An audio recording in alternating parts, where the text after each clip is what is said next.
Screen पर हमको class 12th का हिंदी का अक्टूबर मंथ का असाइनमेंट का आंसर दिख रहा है। एक एक क्वेश्चन हम करेंगे और हर एक सब्जेक्ट असाइनमेंट के आंसर के लिए आप डिस्क्रिप्शन चेक कर लीजिए वीडियो का, वहाँ पे आंसर आपके मिल जाएंगे, प्लेलिस्ट बना दिए गए हैं। पहला क्वेश्चन आता है, जूझ कहानी में पिता को मनाने के लिए लेखक की माँ द्वारा दत्ता जी राव की सहायता से एक चाल चली गई है, क्या ऐसा करना उचित था? यदि हाँ तो क्यों? तो यहाँ पे आप देखिए आंसर क्या होगा। लेखक पाठशाला जाने के लिए तड़पता है, उसके पिता ने उसे स्कूल जाने से रोक दिया है। पिता को मनाने में लेखक और उसकी माँ सफल नहीं हो पाते हैं। गांव के सबसे अधिक प्रभावशाली व्यक्ति दत्ताजी राव अंतिम उपाय थे। लेखक और उसकी माँ उनके पास जाते हैं, उनसे दबाव डलवाने के लिए उन्हें एक झूठ का सहारा लेना पड़ता है। इसके बाद दत्ताजी राव के कहने पर लेखक के पिता उसको पढ़ाने के लिए तैयार हो जाते हैं। इसके बाद लेखक अपनी पढ़ाई की शुरुआत कर देते हैं। यदि लेखक और उनकी माँ झूठ का सहारा ना लेते तो लेखक कभी शिक्षा ग्रहण नहीं कर पाते और उनका जीवन भी अंधकारमय हो जाता। इसी तरह झूठ का सहारा लेने से ही जीवन में लेखक अपने सपनों को पूरा कर पाते हैं, इसलिए हम इसे उचित मानते हैं। इसके बाद क्वेश्चन आता है हमारा कि पहलवान की ढोलक की आवाज़ का पूरे गाँव पर क्या असर होता था, लिखिए। तो यहाँ पे गांव के बड़े बूढ़े, अर्धमृत और पश्यविहीन गांववासियों में ढोलक की आवाज़ संजीवनी की शक्ति भरती थी। केवल ढोलक की आवाज़ ही निस्तब्ध रात को चिरती हुई लोगों को जीवित होने का एहसास कराती थी। जैसे ही ढोलक की आवाज़ सुनाई देती थी वैसे ही नसों में बिजली सी दौड़ जाती थी। गांववासियों को इस ढोलक की आवाज़ के कारण ही मृत्यु से डर नहीं लगता था।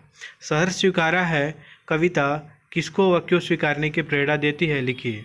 तो यहाँ पे आंसर आपको लिखा गया है कि मुक्तिबोध की यह कविता अपने सुख दुख की अनुभूतियों, गर्बीली गरीबी, प्रौढ़ विचार, व्यक्तिगत दृढ़ता, जीवन के खट्टे मीठे अनुभव, प्रेमिका का प्रेम व नूतन भावनाओं के वैभव को सहर्ष स्वीकार करने की प्रेरणा देती है। इससे व्यक्ति का जीवन सहज होता है, वह स्वयं को प्रिय से जुड़ा हुआ पाता है। ऐसा तीसरे का क्वेश्चन का आंसर है। इसके बाद हम चलते हैं, निम्नलिखित गद्यांश को पढ़कर पूछे गए प्रश्नों के उत्तर दीजिए। तो यहाँ पे आंसर है कि कस्टम वाले की किताब पर क्या लिखा था। तो कस्टम वाले की किताब पर लिखा था, शमसुल इस्लाम की तरफ से सुनील दासगुप्ता को प्यार के लिए ढाका, ऐसा लिखा था।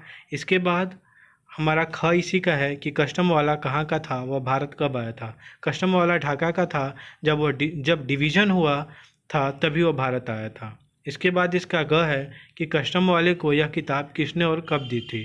तो कस्टम वाले को यह किताब उसके बचपन के सबसे प्यारे दोस्त ने दी थी जब उसकी सालगिरह थी। इसके बाद यहाँ पे क्वेश्चन आता है प्रश्न 5 कि कहानी लेखन में चरित्र चित्रण की क्या भूमिका होती है, लिखिए। तो यहाँ पे लास्ट आंसर है, कहानी का संचालन उसके पात्रों के द्वारा ही होता है तथा पात्रों के गुण दोष को उसका चरित्र चित्रण कहा जाता है। चरित्र चित्रण से विभिन्न चरित्रों में स्वाभाविकता उत्पन्न की जाती है। संवाद कहानी का प्रमुख अंग होते हैं। इनके द्वारा पात्रों के मानसिक अंतर्द्वंद एवं अन्य मनोभावों को प्रकट किया जाता है। तो ऐसे आपको आंसर लिखना है और कोई भी प्रॉब्लम होती है आप कमेंट करके बताइए। असाइनमेंट के आंसर के पीडीएफ को डाउनलोड करने के लिए आपको गूगल पे जाके सर्च करना होगा cgbasicsupport.in। उसके बाद आपको इस वेबसाइट पे जाना होगा, इसको नीचे स्क्रॉल करना होगा, ऑप्शन दिखेगा आपको असाइनमेंट 2021-22, उस पर क्लिक करके सभी सब्जेक्ट के असाइनमेंट के आंसर के पीडीएफ आप इजीली डाउनलोड कर सकते हैं।